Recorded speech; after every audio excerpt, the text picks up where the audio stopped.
and welcome to Dream It, Dare It, Do It, Live the Life You Want. My name is Jasmine. I'm your host for season 3 of the podcast. I can't believe I'm actually in season 3 already.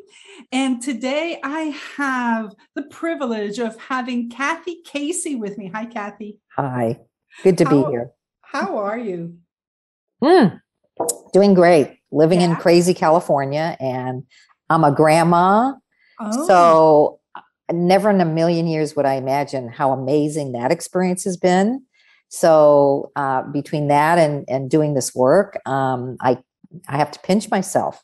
I feel very, very lucky. I feel very lucky. I see your artwork in the back. That's their artwork. And there's more in other places. Every time I spend time with them, we're always doing some kind of creative Play-Doh, paint sticks, whatever.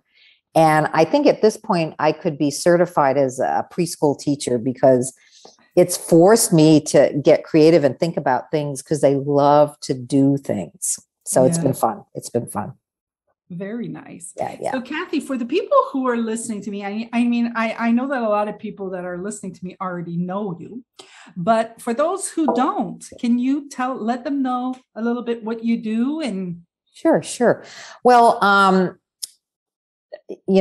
basically I've always been involved in helping people, quote, parentheses, ever since I was like a teenager. But as I was, as I went into my 30s and 40s, I was a social worker. Then I became a psychotherapist, and worked in that field, got my degree in clinical psychology and really being involved in that. But at some point I didn't feel that it was very hopeful, the work that I was doing. We were really looking at what was wrong with people.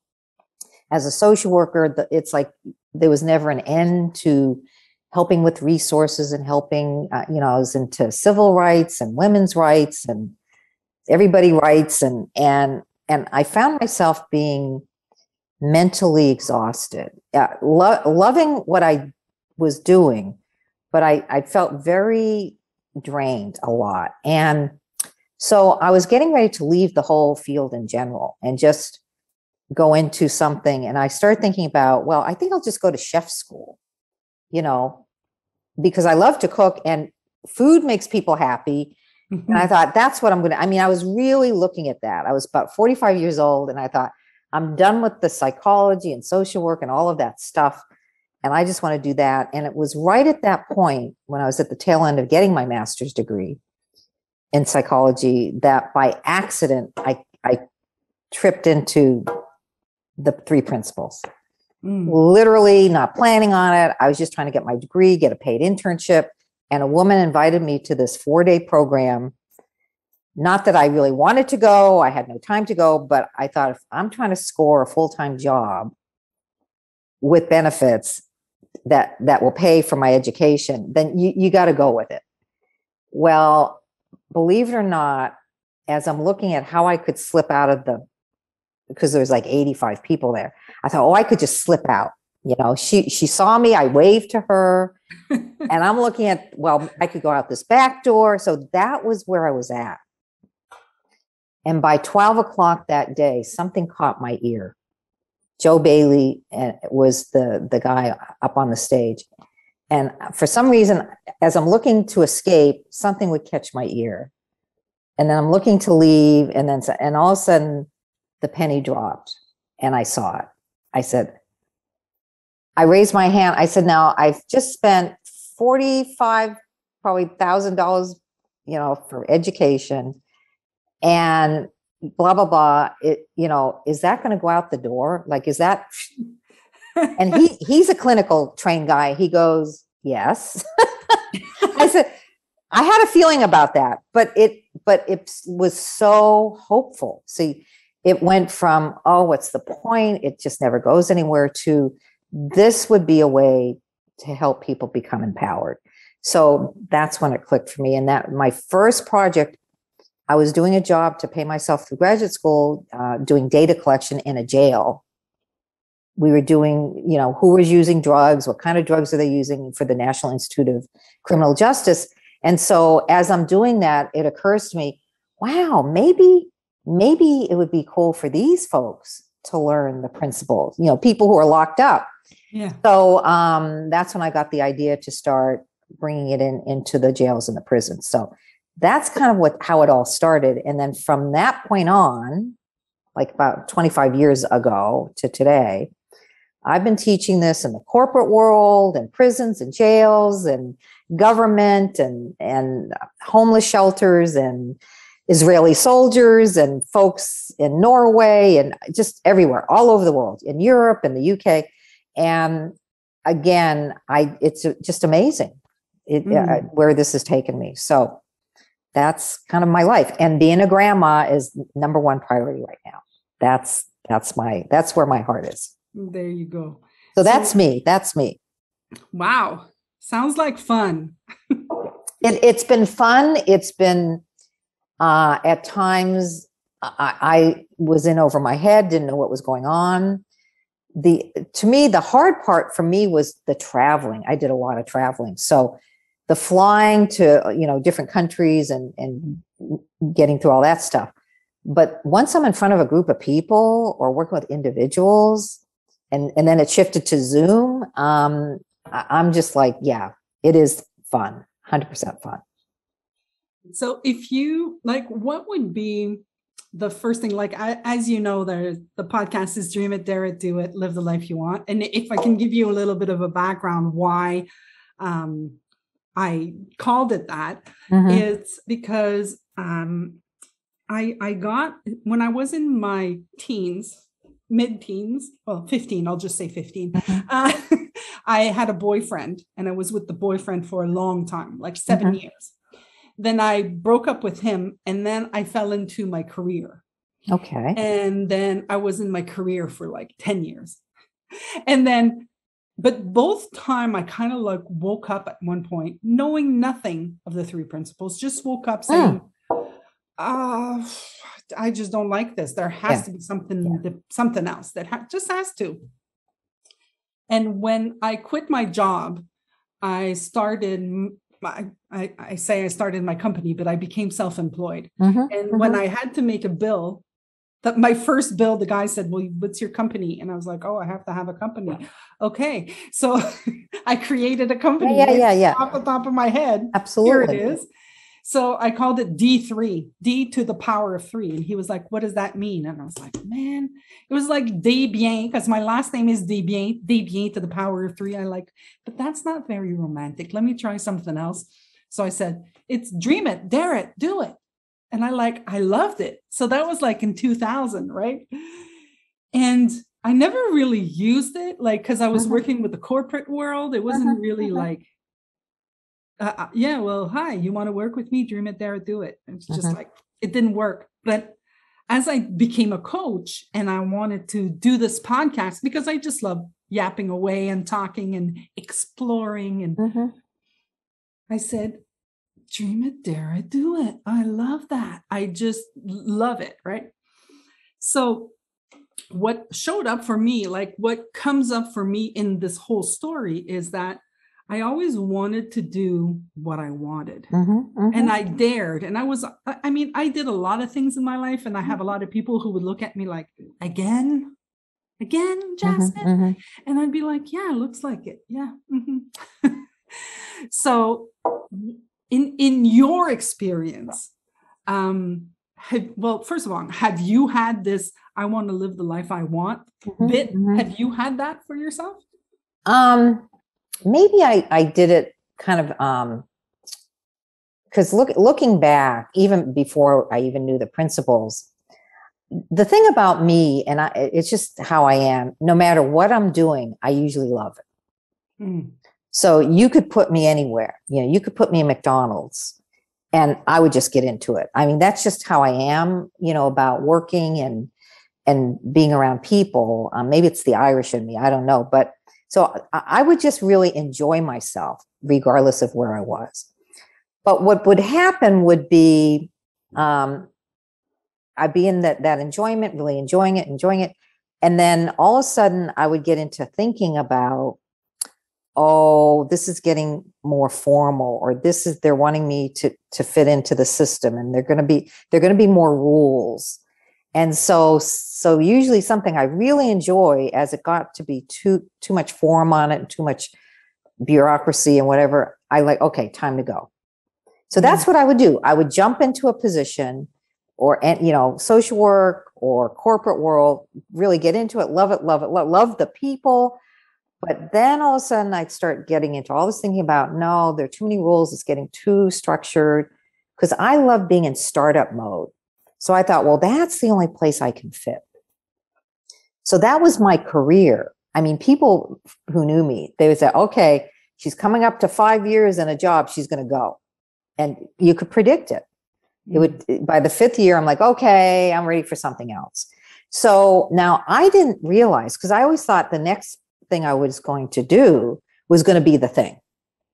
So when I finally decided I want to become a psychotherapist, I thought, now that's going to make sense. That's going to be the thing. And sure enough, I'm almost finished with 4 years of, clinical psychology. And I'm like, this ain't it either. So I would start enthusiastic and go into dissatisfaction. And that's been my pattern. That's always been my pattern. And I didn't realize, because I was ascribed it to the situation, like bureaucracy, too many rules, or a certain boss. No, it was, of course, my thinking, but I didn't know it was me. I thought it was out there, and I was just making meaning about what was going on around me. And so if the meaning wasn't so great and I didn't feel so enthused and I lost that inspiration, well, I have to go to a different place. And now I understand, looking back, because I loved every place that I worked, and I could still be there in one of those if I'd known this. Potentially, I could still be doing whatever it is that I love doing, but I didn't realize that where my thinking is what was running the show, not the environment or the situation. So for me, that's kind of how it worked. So when I realized that, then I saw the hopefulness in doing what I've always done, being a service to people, but from a whole different standpoint. And if I get discouraged, or I start looking at, oh, it's not working out because of the person or the environment, I'm hip to that now. I'm hip to that. I go, oh, you're just in a lot of thinking about it.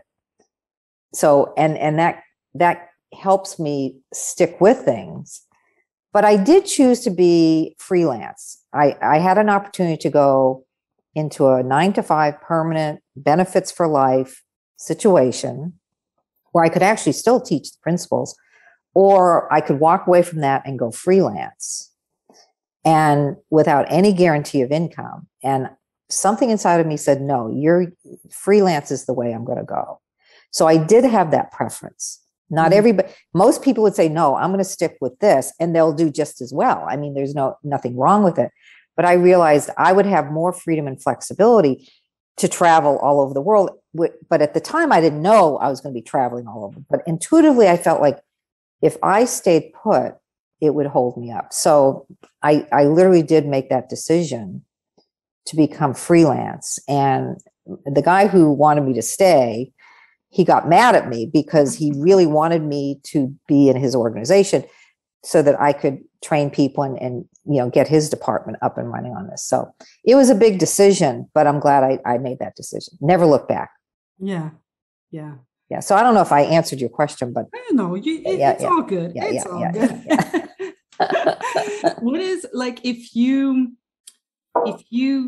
think about it, like, because now it's been a while, right? You've been in the principles for a long time, but do you remember the first thing that you heard that really made you go, holy cow? Yeah, I remember. And it was, like I said, I was there kind of looking at how I could escape, but something caught my ear. And when they really, really described the principles of mind, thought, and consciousness, when they really said it however they said it, the way it hit me wasn't like, it explained my life is what happened. As I heard what they were really saying, I said, well, that explains why that happened. oh, now I understand. It helped me it was like my life flashed before me, but it was flashing where I'm like, oh, that's why. Oh, no wonder. Oh, that accounts for that. It was so eye-opening because it explained my life. Where as I went through my life, I was mostly clueless. I thought things were happening to me. When after I heard what I heard in that moment, no, you were creating that unbeknownst to yourself. And then thinking that it was coming from outside of you. And it was the most exhilarating feeling because I felt like, wow, because, I used to always get down on myself. I should have done better. I should have been a better mother. I should have stayed in one job. I should have, I should have made my marriage work. All of that stuff that I used to carry around. And then I realized, oh, I was innocently in all this thinking and not knowing that. So I saw my own psychological innocence. And wow, that just took it was like this big weight was lifted off of me. So that was my experience when I first got a hit off that. And then after that, I went right back into my head trying to figure it out. Yeah, of course. Okay, now how does this work? And how do you do it? I mean, I went right back in there. But I was lucky. I had really good mentors, Roger Mills and Mark Howard and George Prensky. And of course, Sydney Banks. And they were so patient with me as I started to realize, no, you don't try to figure it out. It doesn't work that way, Cathy. And over time, I was able to, see what I see now, but also teaching helps you see it more. Yeah. That's the other thing. Yeah. That what occurred to me was, in all of the years that you've been teaching, what is the thing that still surprises you that people ask you? Yeah. Like, what is that thing that you kind of go, the people, because I get asked, in fact, usually at big conferences, when they start including a Q&A section, I'll never forget this in London, the Tikkun conference, they said, we want to do a question answer session before the regular session starts, because there are a lot of new people. And so it'd be a place where people could ask questions, because in the conference, because there's so many, it wasn't set up for people asking questions. So they elected me to do it. And we were staying at this beautiful hotel and had this beautiful buffet food. And because they elected me to do it, I had to leave early. So I missed the fancy breakfast. I said, really, for the 6 people who are going to show up, who's going to show up an hour early to ask a question? I was, kind of grumpy about the whole thing. and Rabbi Shaul, he gives me I said, okay, I'll do it. I'll do it. So I show up and they're like 50 people. I'm like, whoa, could somebody get me a cup of coffee, please? I'm thinking they're going to be like 5 people. So again, people asked this one guy, this was, I think, the best question. He says, everybody's feeling really great. Everybody's high and everybody's in a great feeling. And you know what? I'm not feeling that way. If anything, I'm in an opposite feeling.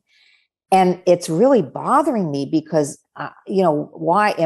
what's wrong with me? I mean, and I had my microphone. It was, by then the next day was 80 people.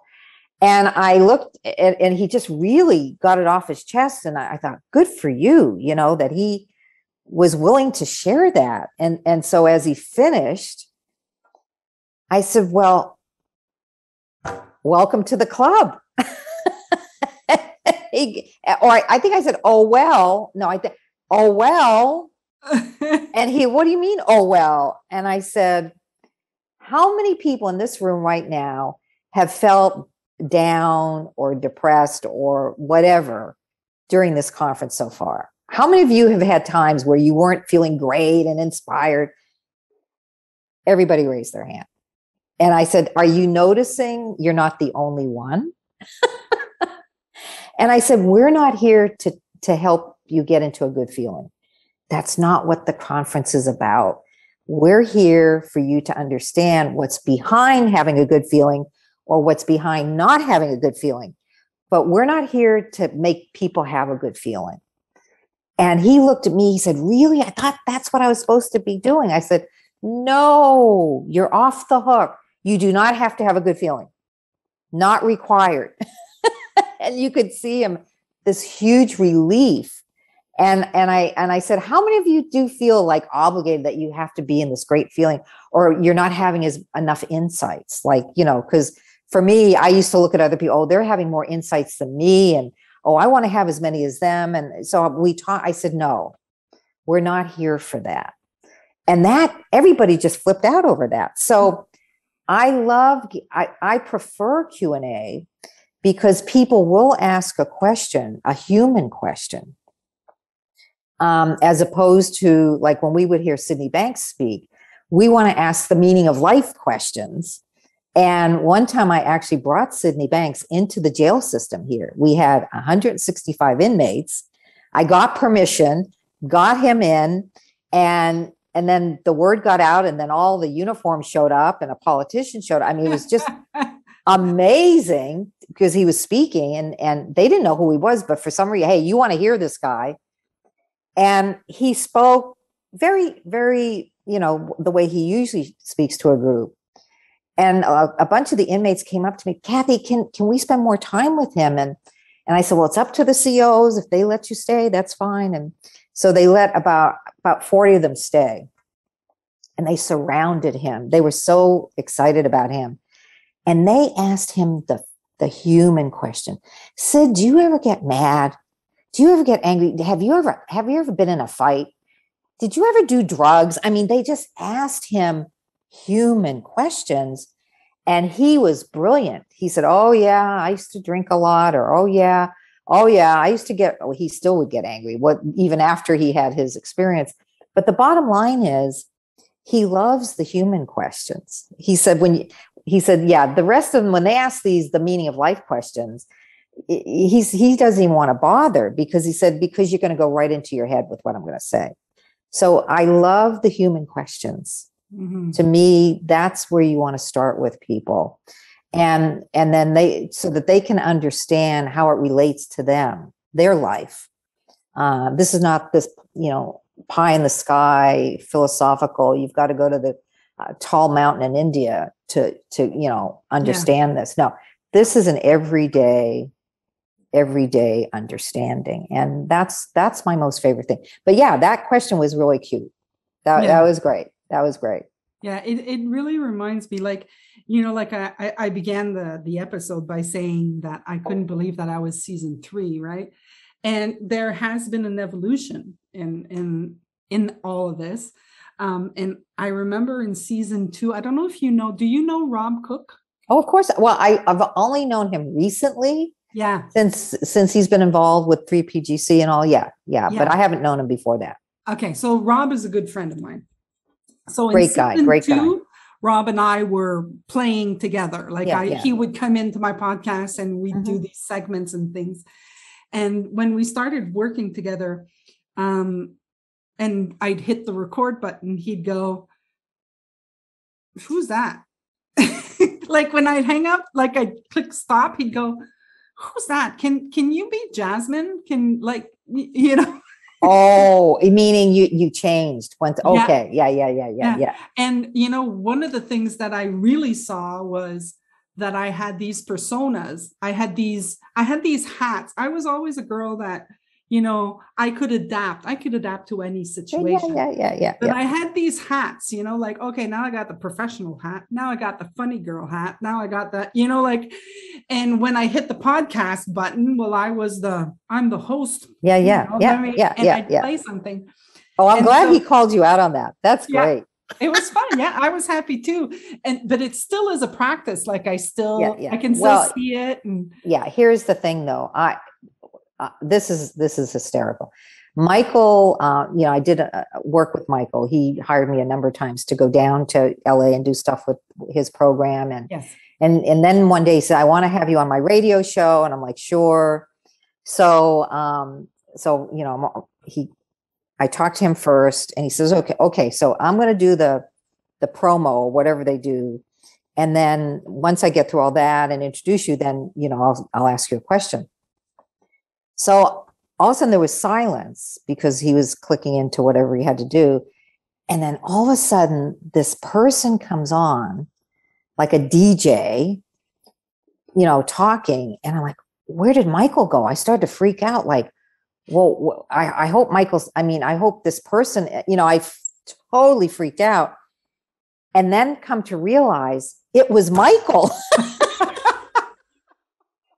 Michael in the DJ mode, I didn't even recognize. I thought a different person came on, and I started to freak out like, oh, shoot. Oh, I hope Michael stays on the call. I mean, I'm thinking there was a whole other person. So you talk about DJ mode. And after the call, I said, Michael, I told him, I said, I thought a different man was taking over something. And I said, plus he's been an actor. So, I mean, that's his thing. But yeah, talk about going into a whole different mode. It totally threw me for a loop. Yeah. Now, there's nothing wrong with being a certain way. If you have a radio, I mean, I don't care about that, but it is interesting that we do go into different modes. Like for me, I was, professional at work, come home, mom mode, wife mode, dealing with my parents, the responsible daughter mode. I mean, I was constantly adapting and shifting. And that takes a lot of thought to do that, to constantly do that. And then as I learned the principles over time, I just sort of slipped into just literally being myself. So how I am with you is pretty much how I am in front of a big group of people versus how I am with whoever. And people say, the feedback I get is, what we love about you, Cathy, is you're so down to earth. Well, what they're meaning is I'm just being myself. And I think when people start to get more neutral about themselves and have more compassion for themselves and accept our humanity, because I used to be hyper vigilant about, well, I don't want people to know this about me. Or if people really knew, I didn't know what the hell I was doing inside. And I absolutely have nothing. I'm in over my head, but I'm going to make it look like I have it together. I mean, I did that for 45 years and it's exhausting, but that made sense for me to do that. So now I'm the same way when I'm with my grandkids as I am with you now. The only difference with my grandkids is, we're going to play games and we're going to read stories, and they love to do pretend. So many times I have to pretend I'm somebody, they have to pretend so I have to, stay creative and in the moment with them, but I'm still Cathy.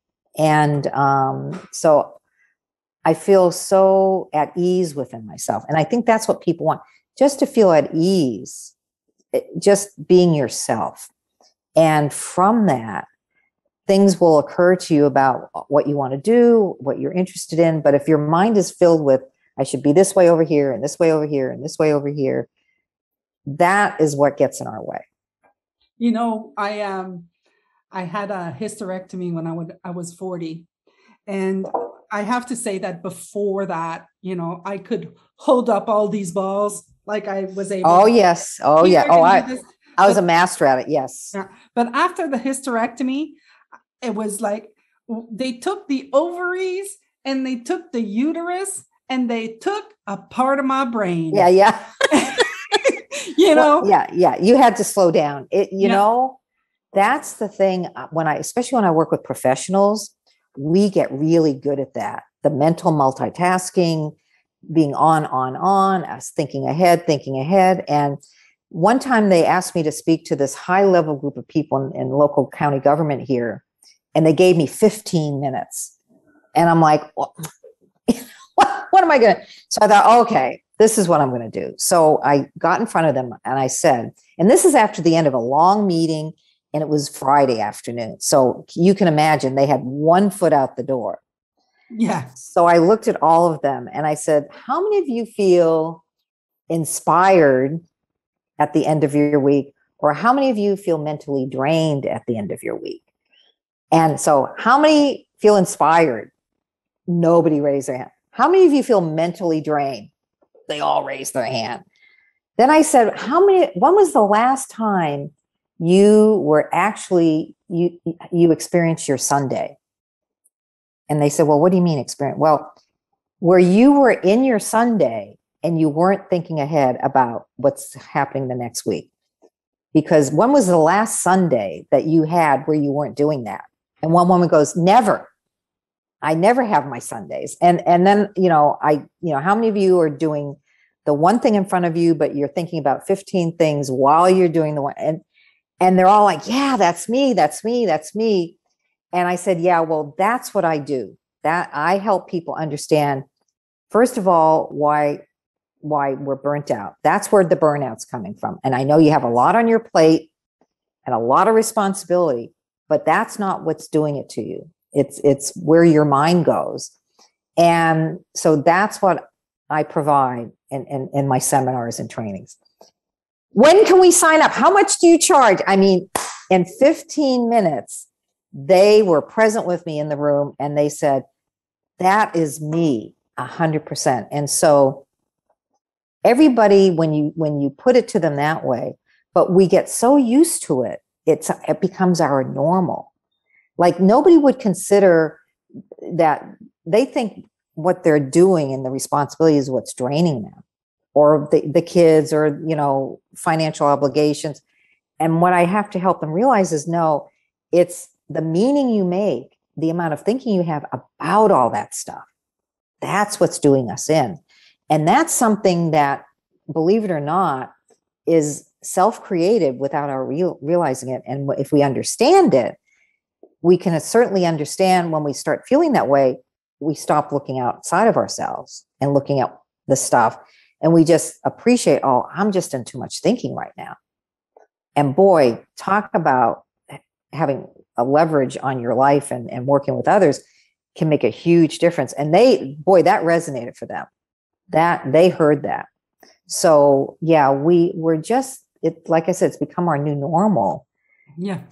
And I drew the stick figure. Michael Neal, he's so cute. He was at this conference and I drew a picture, a little stick figure on a flip chart.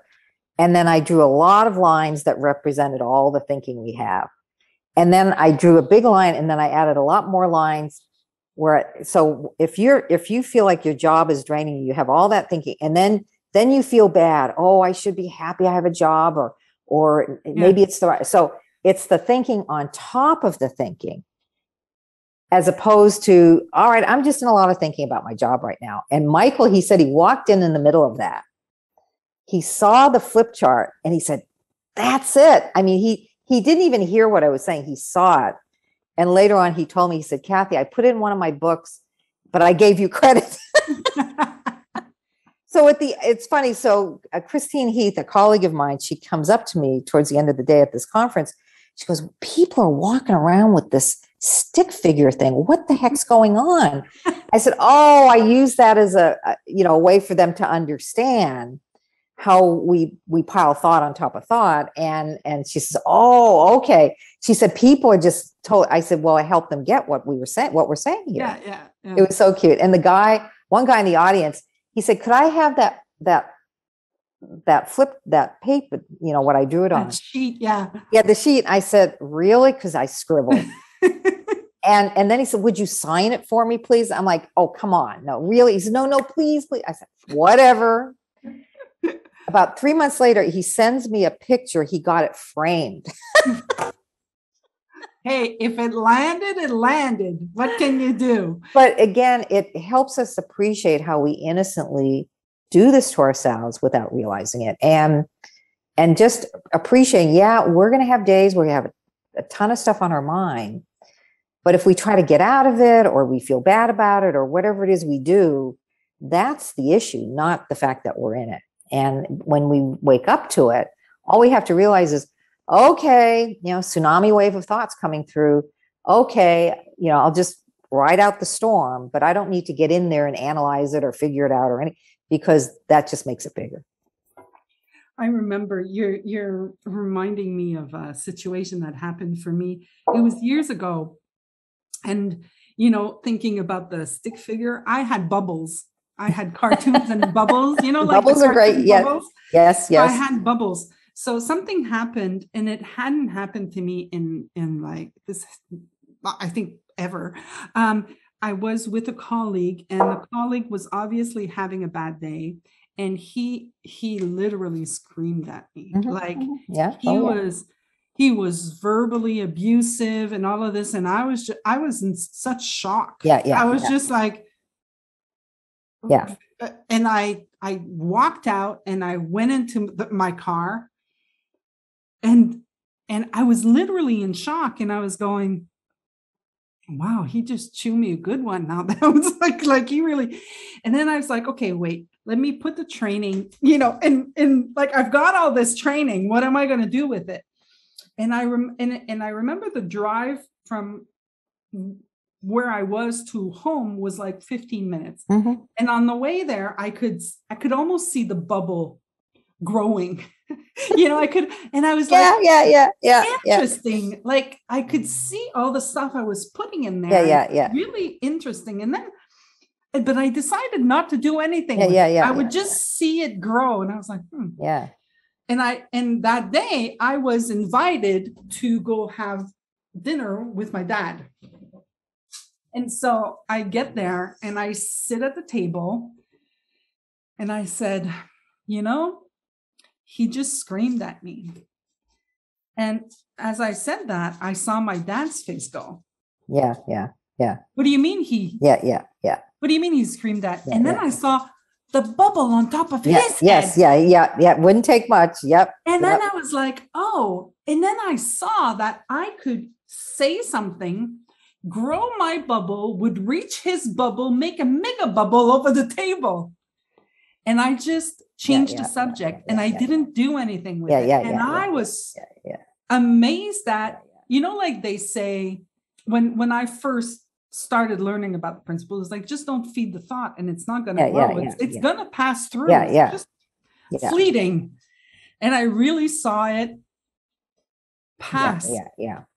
Until I saw clearer, and I saw, okay, it is not right. You don't scream. Oh, that's right. Oh, absolutely. Right? Yeah. But if I would have responded in that moment, then there would have been a lot of anger. There would have been a lot of words I would have been upset with. But now I was just like, you don't scream at me like that. And I was able to have a calm, rational conversation. And before I did anything, he apologized. Yeah. But and intuitively, how many times have you heard the sayings, oh, just sleep on it and you'll feel better in the morning. Today I was working with a group of car salesmen, and they've gone through the training. So we're checking in. How are they doing?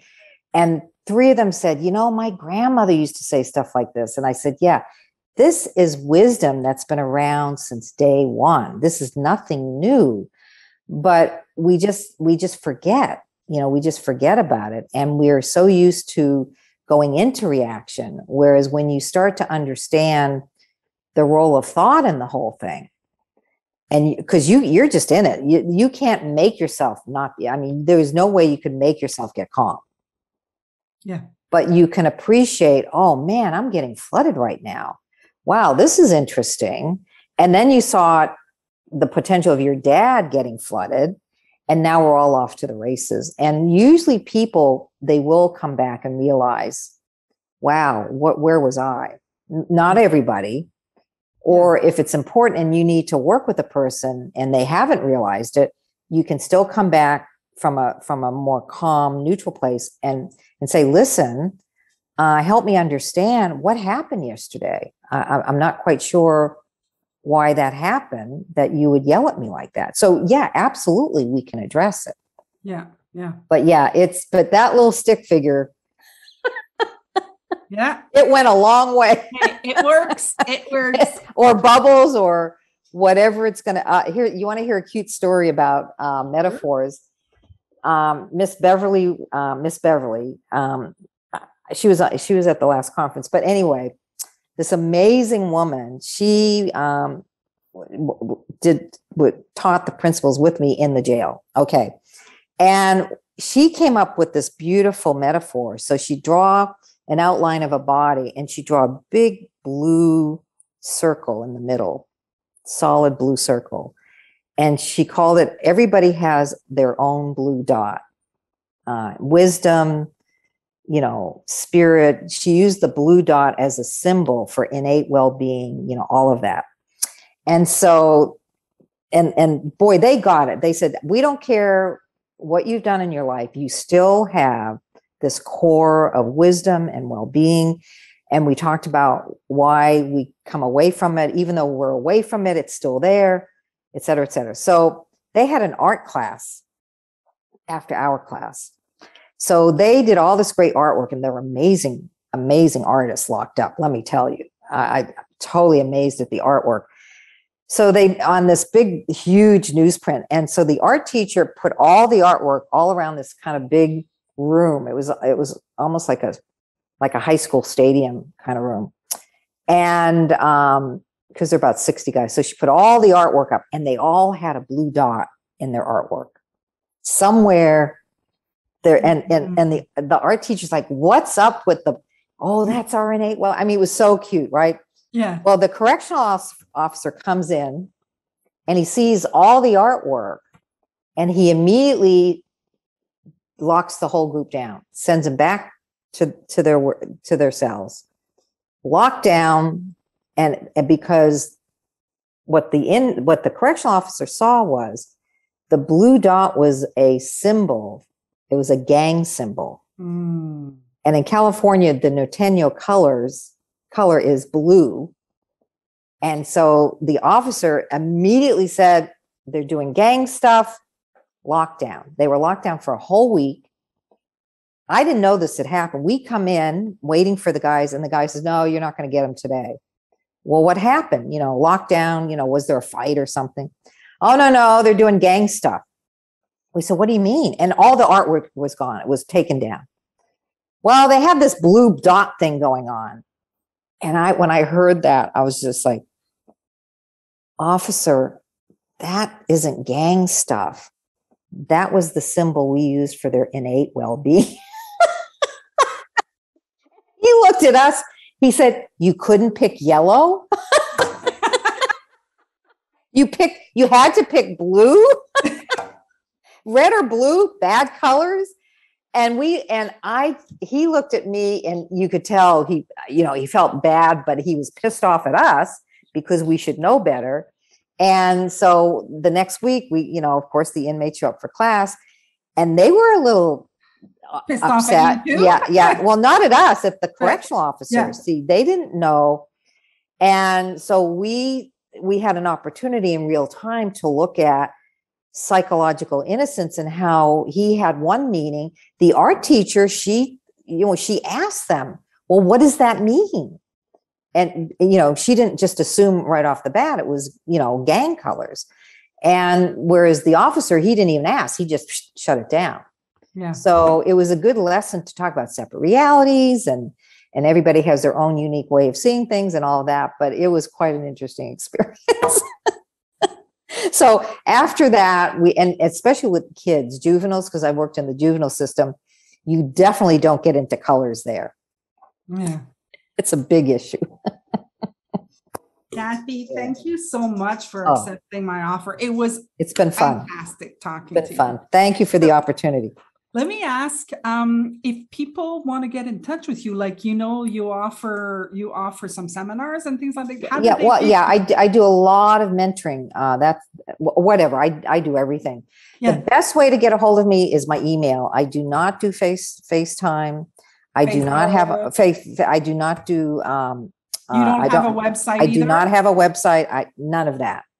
My email is the best way to get a hold of me. So if you want to hand that out, feel free. Yeah, I'm going to put it in the descriptions for those of you who want to reach out to Cathy. I'm totally open to that. Thank you, so Jasmine. Much again, and you have a good rest of the day. And for everybody else listening to us, I'm going to say, dream it, dare it, do it, live the life you want. Have a good one. Bye.